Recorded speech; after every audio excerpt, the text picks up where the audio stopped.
Ready to move in premium triplex villas at Kollur APR projects. సాధారణంగా మనం సినిమాలో చూసే సీన్లు అక్కడక్కడ తారసపడుతుంటాయి. కొన్ని సీన్ టు సీన్ అలాగే జరిగితే మరికొన్ని అంతకు మించి ఉంటాయి. ఇప్పుడు మనం తెలుసుకోబోయే ఘటన కూడా అటువంటిదే. ఓ నడి వయసు మహిళ హోటల్కు వెళ్లి గది కావాలని అడుగుతుంది. ఆమె వేషభాషలు చూసిన మేనేజర్ లేదు పో అని వెలగొడతాడు. అక్కడి నుంచి వెళ్లిన ఆ మహిళ ఓ గుడిలో నిద్రిస్తుంది. అందరూ పిచ్చిది అనుకుంటారు. కానీ రాత్రి వేళ ఆమె దగ్గర ఉన్న ఖరీదైన ఫోనును దొంగలు కొట్టేస్తారు. ఉదయం చూసుకున్న ఆమె వెంటనే సెల్ ఫోన్ స్టోర్ కి వెళ్లి మరో కొత్త ఖరీదైన ఫోన్ కొంటుంది. బ్యాగ్ నుంచి కట్టల కొద్దీ క్యాష్ తీసి బిల్లు కడుతుంది. అనుమానం వచ్చిన స్థానికులు పోలీసులకు ఫిర్యాదు చేశారు. అదుపులోకి తీసుకున్న పోలీసులు అసలు విషయం తెలుసుకుని కంగు తింటారు. ఇది అచ్చం సినిమాలో ఉన్న సీన్ లాగే ఉన్న నిజం. ఏంటా స్టోరీ? ఎవరా మహిళ? ఇప్పుడు తెలుసుకుందాం.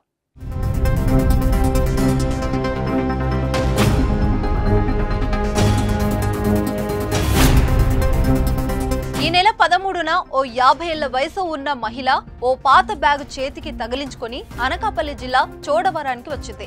రాత్రి సమయంలో స్థానికంగా ఉన్న ఓ లాడ్జికి వెళ్ళింది. గది కావాలని అడిగింది. మాసి ఉన్న బట్టలు, పొంతన లేని మాటలు చూసిన లాడ్జి మేనేజర్ పిచ్చిది అనుకుని బయటకు వెళ్లగొడతాడు. అక్కడి నుంచి వెళ్లిన ఆమె చోడవరంలోని గౌరీశ్వరాలయం దగ్గర నిద్రిస్తుంది. 14వ తేదీ ఉదయం తన బ్యాగ్లోని ఖరీదైన ఫోన్ మాయమైన విషయాన్ని గమనిస్తుంది. అక్కడి స్థానికులకు విషయం చెబుతుంది. అయితే పోలీస్ కంప్లైంట్ లాంటివి ఏమీ ఇవ్వకుండా నేరుగా సెల్ ఫోన్ స్టోర్ కి వెళ్లి మరో ఖరీదైన స్మార్ట్ ఫోన్ కొని బ్యాగ్ నుంచి నోట్ల కట్టలు తీసి బిల్లు కడుతుంది. చూస్తే పిచ్చిదానిలా ఉంది.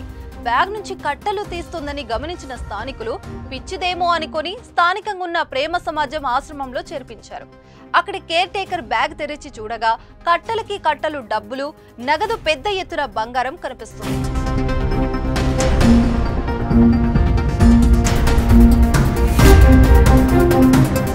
దీంతో భయపడిన ప్రేమ సమాజం మేనేజర్ పోలీసులకు సమాచారం ఇస్తాడు.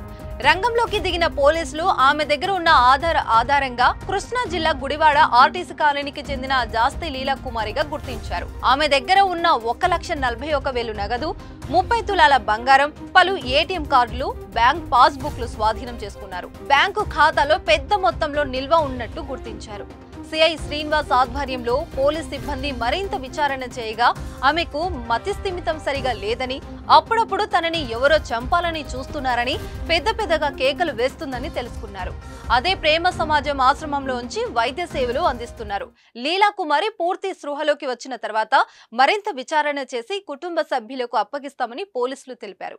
ఏది ఏమైనా లీలా కుమారి ఎపిసోడ్ సినిమా సీన్ మాదిరిగా రసవత్తరంగా ఉందని నెటిజన్లు కామెంట్ చేస్తున్నారు.